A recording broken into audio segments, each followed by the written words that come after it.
Hi, I'm Emily. Welcome to episode 19 of Holding the Sticks, a hockey themed fiber arts podcast.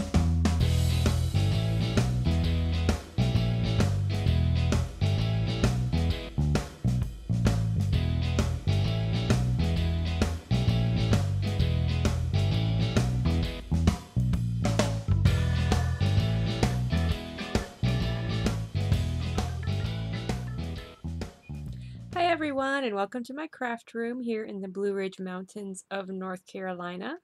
Today is Sunday, April 28th, 2013, and as I said before, my name is Emily. You can find me on Ravelry as Shanti Dragon and on Plurk and Twitter as Emily3022. Do y'all like my hat? I am wearing a hat that I knit little over a year ago for one Chubby Bear's birthday. Um, Chubby Checker is the Charlotte Checkers mascot. He is a large polar bear. Here's a picture.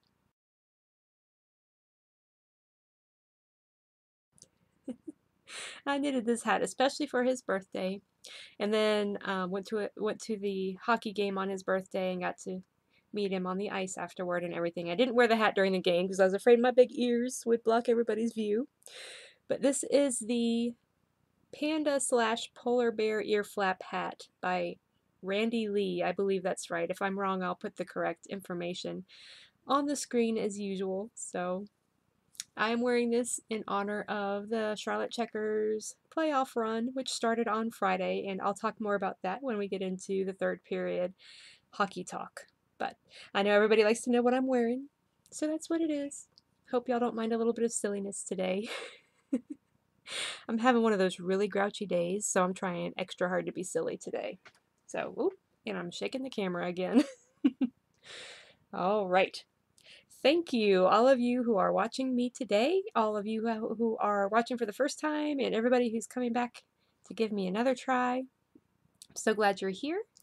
Thanks to all of you for participating in my Ravelry group, which, by the way, was brought to my attention this week that we hit 100 members.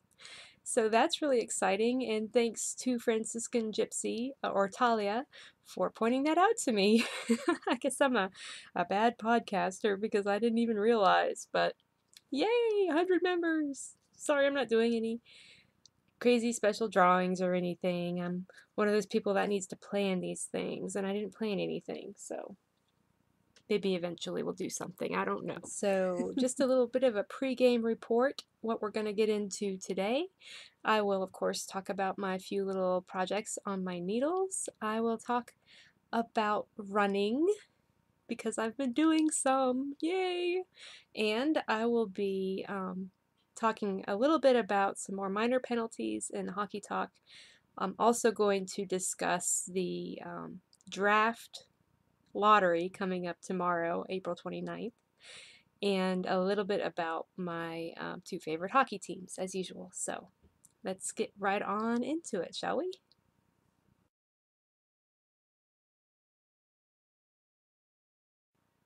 Got that puck on my stick, and I'm heading into the zone. Tell you what I've got on my needles right now. I have put the spinning aside for the week because remember last week I had that problem with my back, and I think it may have been caused by the amount of spinning I was doing, a lot of repetitive motion, you know, with that shoulder. Feeling a lot better, by the way, so yay for that, and I'll probably do a little bit of spinning this coming week, but I did none over the past 7 days. So I will show you what I have been doing. I have started on another pair, and I say another because there will be a finished object later.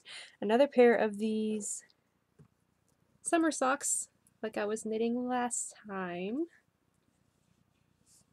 And that's just the toe of one. I had to frog this last night because the hockey games were so exciting that I dropped a stitch all the way. I was probably up to here, and I had I had to rip the whole thing out because I dropped a stitch all the way down to the beginning, and by the time you knit that much more after you've dropped a stitch, the little ladders that you would pick up in between the stitches become so tight that it just Actually, I could feel it, like I tried it on after I had tried picking it up, and you could feel a ridge in there. It's a really kind of a crunchy, yucky feeling. So I had to frog that and start it over again last night. But the other one has a ball of yarn stuck in it just to keep things straight. I've got the foot done, the toe and the foot.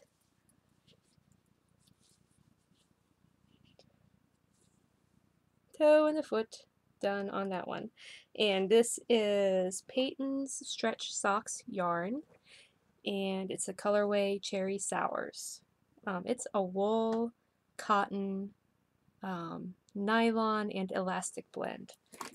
And so that will be the second pair of those. I'll show you the one I finished last week here in just a minute.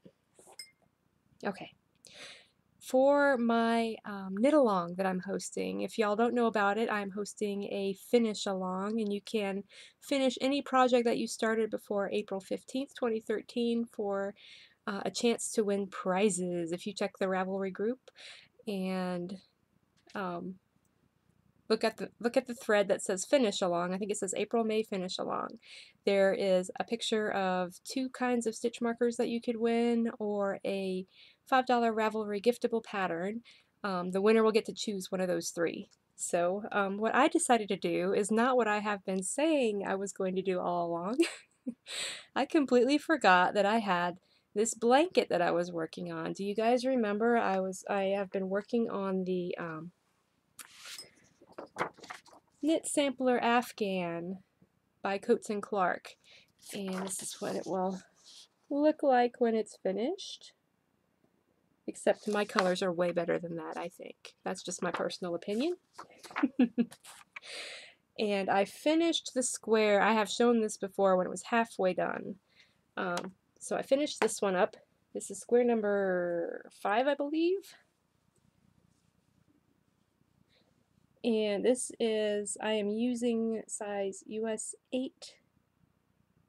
I don't know the millimeters, I'm sorry. This is US size 8 needles and Red Heart soft yarn. This is the grape colorway, and it's coming out a little bit washed out. It's a little bit more of a reddish purple. It looks like grape jelly. But that one turned out really nice, I think. And it gave me a lot of trouble. You know, I usually don't have trouble with the cables or anything like that. It's the first time I've ever worked a bobble, so that was a fun thing to learn. And I just had trouble getting everything to line up, and actually I wound up skipping. There should be a little bit more. Isn't it funny how we tell all of our mistakes when we show our projects on our podcasts? Or when we're telling our friends about them, but this mistake and that mistake. Well, here's my mistake. If you look here where the cable is crossed, I made it look just fine and look like it was intentional, but there should have been an extra twist in there, so it should have been like a little twisty twist. And I just skipped a few rows at the end of one and didn't realize I had set it down in between. You know, y'all know how it goes. But anyway, it turned out just fine, I think. And will probably be one of my favorite squares in the blanket because I just love cables. And this is square number 7, I believe. And this is same yarn, Red Heart soft, and that color is coming out pretty true. This is the berry colorway. It's more of a pink than a red, so yeah, it's probably a little more accurate. It's hard to tell. You can see the stitch detail better from back here. And I'm still working on that one, obviously, same size needles and everything. So let me see if it has. It's 5 millimeters, US size 8 5 millimeter needle. For those of you who are not in the United States, now you know. That's pretty accurate, I think, color-wise right there. So I will finish this one and then one more, and then I'll be caught up. Because if y'all remember, I'm doing this as a knit along with Apple Blossom and You podcast. In her podcast group, she's hosting a blanket knit along. You're supposed to do 2 squares per month. And I was doing that along just fine until I got to March, and then I got involved with knitting my Mork sweater, I guess, and it just went to the back of my mind. So I figured I would try and get caught up as part of my finish along, and I should get through by the end of May. I should have 10 squares done. So hopefully we'll do that. I'll show you the other squares just real quick. Just it's been a long time since I've shown you guys. So I've got this one, and it's navy blue along with the grape color on that one I just showed you. And then there's this one. And add in some teal for this one. That's got the teal and the grape and the berry.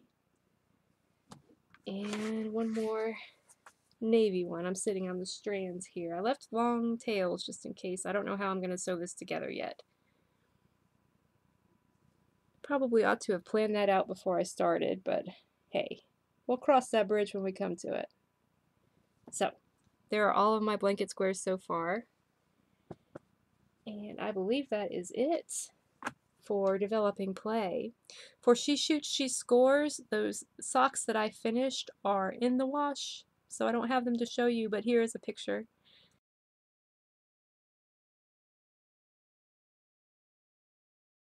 Along with my sweet little dog, Bumble.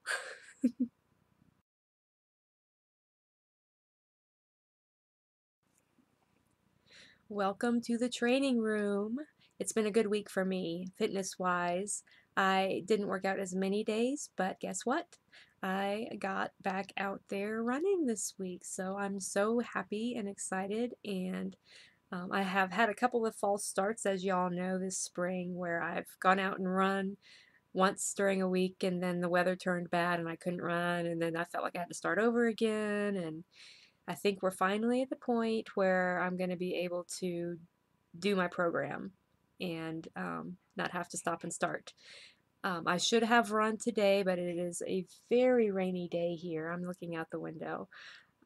Just pouring rain all day. I was hoping I would get to run yesterday as well, but it was raining, and the weather had said it was going to let up, but it didn't. So I am not one to go running in a pouring deluge. You know, in the summer when it gets really warm, I might run in the rain from time to time, but not when it's sort of those in between temperatures right now. It's been in the 50s the last several days, so that's a little chilly. I don't want to catch a cold. And I know that temperature that you're out in doesn't make you catch a cold, but you know, seems like I do when I get chilled. So I didn't want to do that.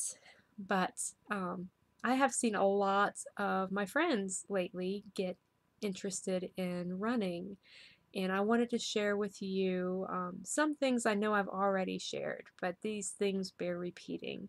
I wanted to share some tips if you're going to start a running program, because several of my local friends have expressed interest and even started training, and some of my long distance friends that I know mostly online are interested as well and have started training some. So look at my notes here just really quick.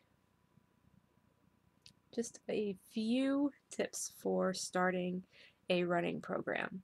I love the Couch to 5K program. It takes you through it builds you up.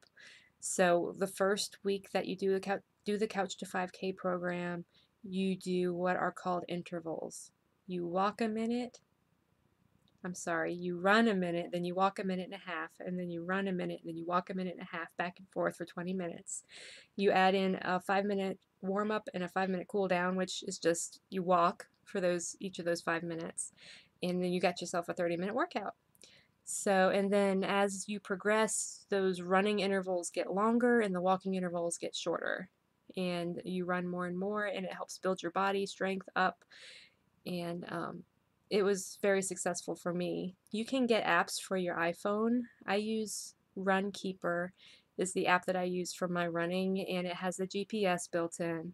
I'm pretty sure that's available on Android as well. I'm not sure about Windows Phone, but It doesn't, as far as I know, it doesn't have a 5K training program built into it. I actually program in the Couch to 5K program myself, which can be found at coolrunnings.com if you're interested in doing that.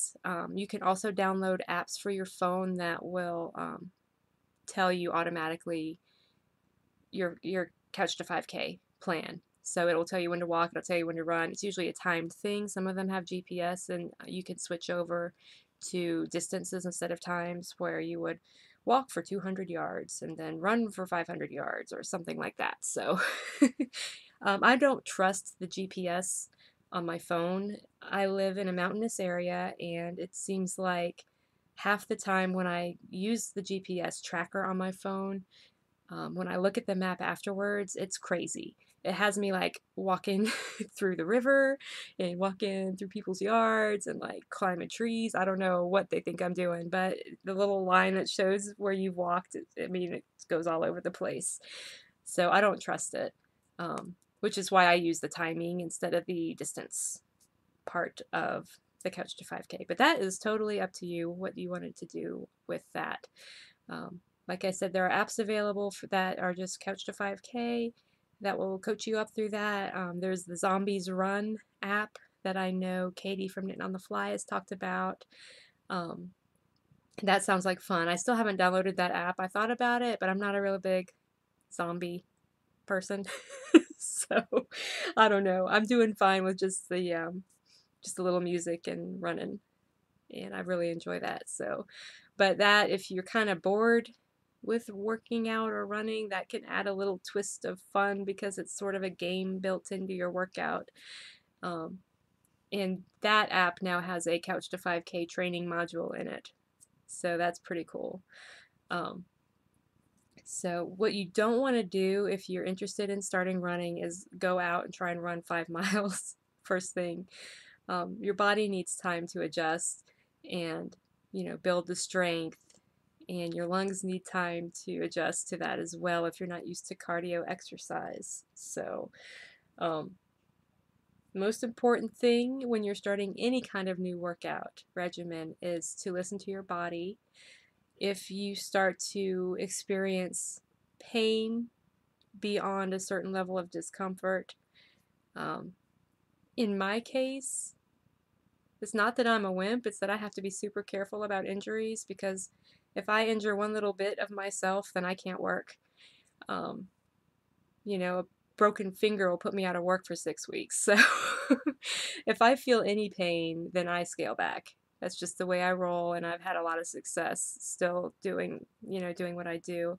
I used to be the kind of person that would push hard through pain and adversity and wind up not being able to move the next day, but I can't do that anymore. Um, it's important, though, to listen to your body. Your body gives you pain signals for a reason. And especially with running, you're putting a lot of stress on your joints, your muscles, and your bones. Um, if you're like me, I've lost weight over the last year. When I started running, I was obese. I was in the obese category, and that puts a lot even more pressure on your joints and on your bones from, when your foot hits the pavement or the trail. Every time your foot hits, that's a pounding on your bones and your muscles and your joints. So, and the heavier you are, the more pressure that puts on your joints, obviously. So, listen to that. If you start to hurt, then walk a while, walk it off, cut your workout short. It's okay. This is not a competition. We're not, running a marathon here. So maybe eventually some of us will run a marathon. That's not something I'm interested in doing, but maybe you guys will, and I'd be super proud of y'all if you did. But yeah, I'm just amazed by those people. But listen to your body. If you feel pain, scale back. If you wake up the next day and you're sore, take a day or two off.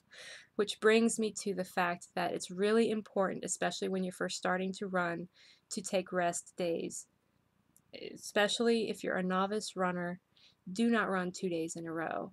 Um, you may feel like you're doing fine, but the truth is, while your muscles and your lungs will develop and strengthen quickly, relatively quickly, your bones and your joints take a lot longer to build up.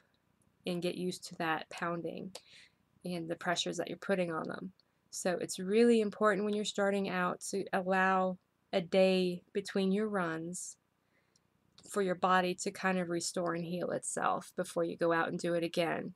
And it's that sort of, um, I think most of you know that sore muscles are caused by tiny tears in your muscle. So when you run and then your muscles are sore the next day, it's because there's tiny little micro tears in your muscle, and the tearing and then the repairing back and forth of those muscles is what builds them. That's what builds them up.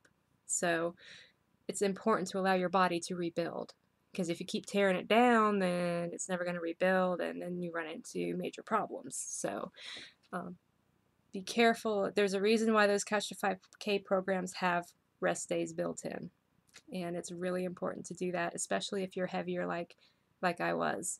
Um, and even, you know, people who are more slim and lighter weight, it depends, you know, genetics affect how strong your bones and joints are too. So just be careful. You know, take it easy, take it slow, and be patient with yourself. And success will come. Sometimes it takes a while, but it will come. It's really, really, really, really important. I can't stress this enough, that you have the proper shoes if you decide you want to try running. When I started running, I'll tell my little story, and I know I've told it before, probably recently even, but I'll tell it quickly. I started running on a pair of athletic shoes from Walmart. They were supportive, but they were not running shoes, and they were old. I'd had them for probably a year and a half, and you know, I figured I'm not running miles and miles. This will be just fine. And I developed bursitis in both knees within the first couple of weeks, and then I had to take, I think, 3 weeks off and start over again. So when I got the new shoes, I never had any problems after that. Ideally, if you have a running specialty store near you, that is the best way to go, because those people, at least in the store near me, I have a Fleet Foot about an hour and a half away in Hickory that I like to go to. And those people know their stuff. They will measure your foot a bunch of different ways. They'll watch you walk. Some places will actually video you on a treadmill running, and they'll see how your foot strikes the ground and all these things. And they will be able to recommend a shoe that will help you perform to your optimal level. And I run on a Brooks Pure Flow. That is the shoe that I use, and I recently found out they discontinued the Brooks Pure Flow shoes. So I'm really sad about that, because I love that shoe. And that shoe works for me. Just to give you all an idea of how intricate it can be, I've always had problems with my calves, my gastroc muscles. That's the calf muscle, seizing up or cramping up anytime I've done any sort of athletics. And the shoe that I wound up getting, the Brooks Pure Flows, are built with a lower heel cup. So a lot of shoes have your heel a little bit higher than your toe. These don't. The heel is a little bit lower, which very subtly stretches my gastrocs as I'm running and keeps them from cramping up. I haven't had any trouble with my calves at all, which blows me away, because it's been, you know, I did martial arts from the time I was 18, and I always had trouble. So I really recommend, if you can go to a running specialty store where they can fit you, and figure out what shoe is going to help you the most, then do it. They're not, at least at my store, they don't charge you any more for the shoe than you would be charged at an athletic store, you know, a Dick's Sporting Goods, or, you know, Hibbett Sports or something like that. I paid the same exact price for my Brooks Pure Flows at, you know, either place. And actually, they're the same price online if you go to, say, Zappos.com. So, you know, the hour and a half drive was worth it to me. That was actually my reward for my first 5K finish. So I went down there and figured out I'd been running on the exact perfect shoe for me the whole time. So the perfect shoe for me is not going to be the perfect shoe for you, because, like I said, all of our bodies are different, and they will take into account a lot of different kinds of things to make sure that you get a shoe that works for you. Now, one thing they do at the running store is they will try to upsell you. They tried to sell me insoles and socks, which I laughed about the socks, and they got to see my hand knitted socks, and they said, "Oh, well, never mind." So, but if you go in and you know what you're wanting, I suggest that you try a shoe by itself before you try any kind of inserts or anything like that. Just because the inserts are almost as expensive as the shoes. So they can extend the life of your shoes, I've heard, but for me, I'm having to replace my shoes about twice a year, so every 6 months or so. And that's very important to know and remember. If you are running and you've got a good pair of shoes and you're going along with your training program, and a few months down the road you start to feel pain in your knees or your hips, the first thing to do is try a new pair of shoes, because usually that's the first sign that your shoes are going. Um, the shoes that I started running in, I still use for walking, or I can, just be around the house in them or even work in them, but they can't take that pounding anymore that running does. The padding and everything inside of it can only take so much before it's done. And it's still enough to support me in every day, but not for running. So I had to go buy a new pair. So I have a bright purple pair that I run in and a bright pink pair that I wear for other things. So, and I know I've mentioned that before, that I hate throwing away shoes because I feel like I'm killing the environment. But I really love running. Nobody was more surprised than me when I started running that I loved it so much. I went into it expecting that I would hate it. I can't tell you why exactly I love it so much. There's something wonderful for somebody who spends most of their time indoors about getting outside, especially in this beautiful place where I live, to get outside in the sunshine and in the wind. It's often windy here, and to propel yourself forward. It's a powerful feeling.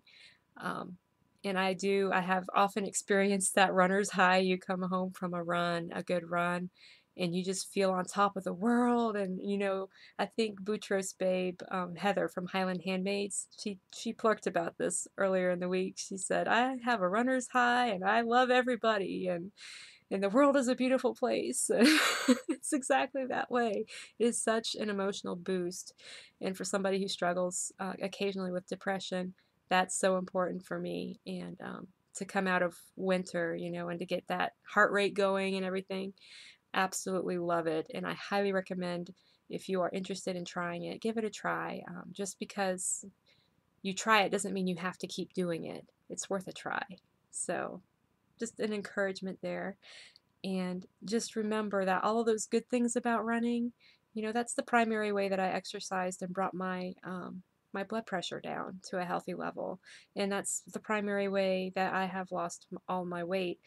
I've done some portion control and stuff, but I would mostly say it's because I got moving, and most of that has been running. All of that can be negated if you're not careful and you don't listen to your body, and um, you push too hard. So it's kind of a balance you have to strike, but I really encourage those of you who are interested to give it a try. And if you have questions, I still consider myself a novice runner too, but I will answer anything that I can. So that was a long training room today. Let's get into some hockey talk.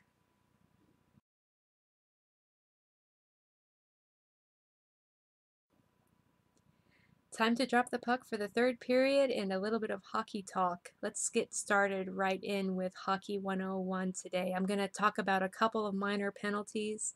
I've been going through the list and just defining what they are. Today I will talk about two of them, and then I will go into just a little bit into the NHL draft lottery that is taking place tomorrow. So the first minor penalty I wanted to talk about today is illegal equipment. There are a lot of rules regarding the equipment that can be used on an NHL hockey player. Um, Everything from the size of the pads that are being worn to how the equipment is being worn. For example, you can't wear your elbow pads or any kind of protective equipment on the outside of your uniform. It all has to be under your uniform, except obviously for your helmet and your gloves. Um, there are some more intricate rules, such as the padding. There has to be a soft padding of a certain thickness on the outside of elbow pads and shoulder pads to protect players that your opponents that are going to be hitting you. They don't want you to have like a concrete, hard shoulder pad, and then you go up and hit your opponent and hurt them worse because you've got that hard um, pad on you. All kinds of different rules like that, little intricate things. I'm not going to go into all of that because it would probably take me a very long time to go through each little piece of equipment and what the regulations are. And then you get into goalie equipment, which has its own regulations, especially regarding the size of the pads and that sort of thing. So if you have an equipment infraction, they will sit you in the penalty box for 2 minutes. And of course, you have to fix whatever the problem is before they'll let you play again. On the same vein, the second penalty is illegal stick. Just like all of the protective equipment that a hockey player wears, his stick or her stick is also has to be certain dimensions, a certain length, made of a certain material. They curve the bottom part of the stick, and it can't be curved more than a certain degree. So I have actually seen this penalty called before, where they'll call, usually it's the curve of the stick, that the stick is curved too much. And they will make you get a different stick and, of course, give you the 2-minute penalty, minor penalty. So really interesting to know all of the little intricacies of the rules, down to how thick your stick can be, and and you can actually, if you're very tall, I think it's if you're over 6'6", you can have an exception for the length of your stick, because your stick can't be any longer than X number of inches unless you're taller, and then you can apply for a special exception to the rule for you. So I think Zdeno Chara, who plays for the Boston Bruins, he's very, very tall, almost 7 feet tall, and he had to apply for that special exception so he could play with a stick that is appropriate for his height. So interesting stuff. A little bit about the NHL draft lottery. Now, I haven't talked to you all about the draft and how that works. I will do that closer to the time of the actual draft. I believe that's June 30th this year, if I'm not mistaken. But I will talk more about the draft in general when that comes closer. Just to put it in simple terms for those who may not be familiar with athletic drafting, what happens is for hockey, when hockey players turn 18, they're eligible to be drafted by an NHL team. And depending on how badly your NHL team did, that determines what order they get to draft players in. There are several rounds of drafting. The draft lottery that's happening tomorrow, April 29th, has to do only with the first round. The way it works is that the 14 teams in the NHL who didn't make the playoffs get entered into the draft lottery to figure out which team gets to pick first, which team gets to pick second, which team gets to pick third, etc., etc., etc. They have weighted this system. So it used to be that the very worst team in the league would pick first, the second worst team in the league would pick second, and on and on and on. But what happened with that was teams were tanking on purpose. They were losing games at the end of the season on purpose to try and get a higher draft pick. So to discourage that, they came up with this draft lottery. It's the way they have weighted this, and it has a lot. Here comes the math again, which I have trouble with. But there's a lot of mathematical formulas involved, and the way they have weighted this draft determines that the worst team has the best chance of getting the first draft pick. But that doesn't necessarily mean they will get it. So my Carolina Hurricanes this year didn't do so well. They are third to the last in the East. They have an extremely good chance of getting a top 5 draft pick and are almost guaranteed to get 8th or higher because of the way this draft lottery is weighted. They are going to do the whole lottery thing on Monday, tomorrow, to figure out who picks when. So all of this is determined, of course, by regular season play because, once the playoffs start, you know which teams didn't make it, and those are the ones that have to be in the lottery. Like me talking with my hands today. So that is how the draft lottery works. I will go into more detail about that for those of you who may not be familiar with drafts at all. I know I wasn't when I started watching hockey. Um, I'll go into a lot more detail when we get closer to the actual draft. That will give us something to look forward to for the summer. So that's it for the hockey talk. That's it for Hockey 101 anyway. A little bit of talk about my two favorite teams. It was a fun week for the Hurricanes in some ways. Having been eliminated from the playoffs the previous week, it seemed like the pressure kind of came off and the Hurricanes started to play a little bit better. And they started to do some fun things, such as the Carolina Hurricanes called up Jarret Staal from the Checkers. Those of you who aren't familiar with who plays on which hockey teams, Carolina Hurricanes captain is Eric Staal.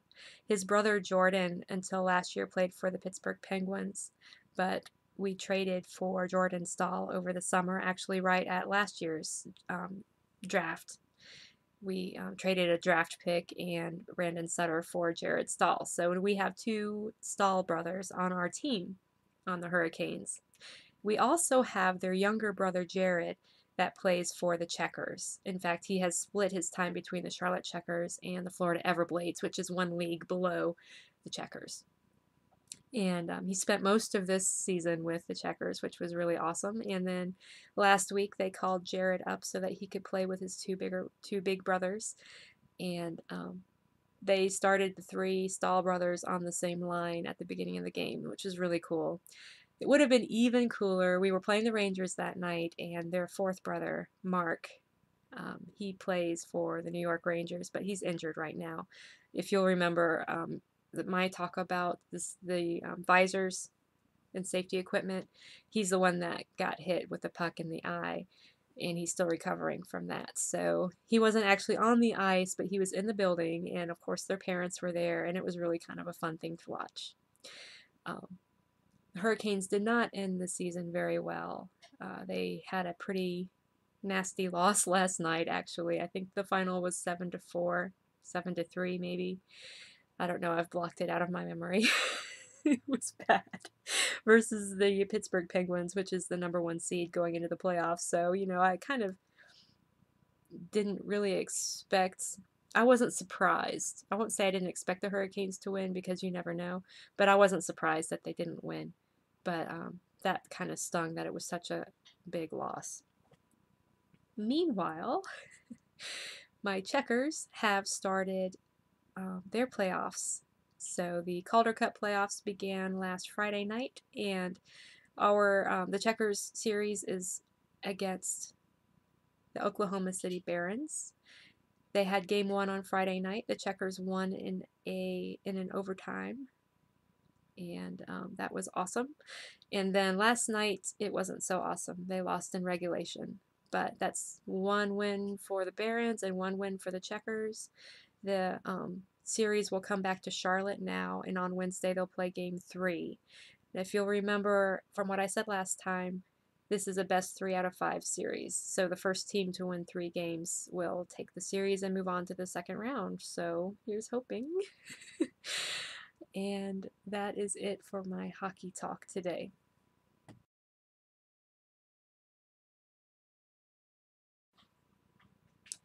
Little bit of post-game chatter. I'll start as usual with my 1-minute mom update. She had a bit of a rough week, but is feeling better now. She had chemo the previous week, and it's always about a week after her chemo treatment that she really feels bad. So my little sister Laura was with her, and She woke up Wednesday morning feeling pretty crummy, but by Wednesday evening she was feeling well enough to watch the hockey game from home, of course. And there were some really cute pictures, but I don't have their permission to post them. One of our players, Yuri Tlusty, almost got a hat trick, and Laura and Mom put on some hats and were ready to throw them at the television if Yuri got the hat trick, but he didn't. But Laura got a really cute picture. So she's doing just fine. And in about 2 weeks, I'll be heading down there to spend the weekend with her again. So I'm looking forward to spending some time with my mama. Um, in other news, I have actually picked up my new pen that I was showing off recently, and I have started writing again. So that is really exciting for me. It's been probably close to a year since I've sat down and seriously written anything, and it's definitely been at least, I don't know, 8 or 10 months since I've done any writing at all, like fiction type writing. And I decided that I would just sit down and do it. And, at first it was really terrible. I felt like everything I wrote was trash, but after a while the juices got flowing and I am sucked into my alternate universe again, and the different scenarios are playing out in my mind and characters are telling me things. And I know this makes me sound like a crazy person, but if any of you out there are writers, I think you probably will understand. So I'm really happy about that, and I'm not in the serious phase at this point where I'm really into a project and have a plan and everything. I'm just at the phase where the desire to write is finally there, and I can do little scenes here and there and kind of do some exercises and try and get those creative juices flowing, and maybe I can finish a project I've had in the works for a while, or maybe I can start a new one. We'll see. We'll see what happens. Tomorrow is Monday, and I know I said earlier in the hockey talk, mentioned that the draft lottery is tomorrow, but also because the Hurricanes season ended on Saturday night, they will be doing their exit interviews on Monday. So I will, in between editing this podcast in the morning, unless I get that done tonight, I will be watching with some sadness as my Hurricanes do their little, they basically, each player will have a press conference as they leave the building for the summer. Just a little review of their season and, things like that. Talk about where they might want to improve, or talk about their plans. This may be the last time we see some of these guys. There's always trades and things that happen over the summer. Trying not to worry too much about that because there's really nothing I can do about it, but I'm hoping certain players will stay put. And I don't think I've ever wanted any of our players to get traded. In a perfect world, to me, we'd be able to keep all our guys and bring new ones in. So, but that's just me. Other than that, I really am just a kind of a boring person and don't have much else to talk about, so sorry for the edit there. My husband obviously doesn't think I'm a boring person because he knew I was having a rough day, like I mentioned earlier, and he just tried to sneak in here. My door is very squeaky, so it wasn't very sneaky, but he brought me a glass of water and a Ghirardelli chocolate square. I wish it would focus. Oh, will it focus? Here we go. He brought me one of those. Dark chocolate and caramel. Mmm. I love these because they are individually wrapped and you can eat one and not be tempted to eat the whole bag. Well, that is if your husband has the bag hidden somewhere and hands you just one at a time. Very tasty. Anyway, until next time, may all of your favorite hockey teams and your fiber arts projects stay out of the penalty box.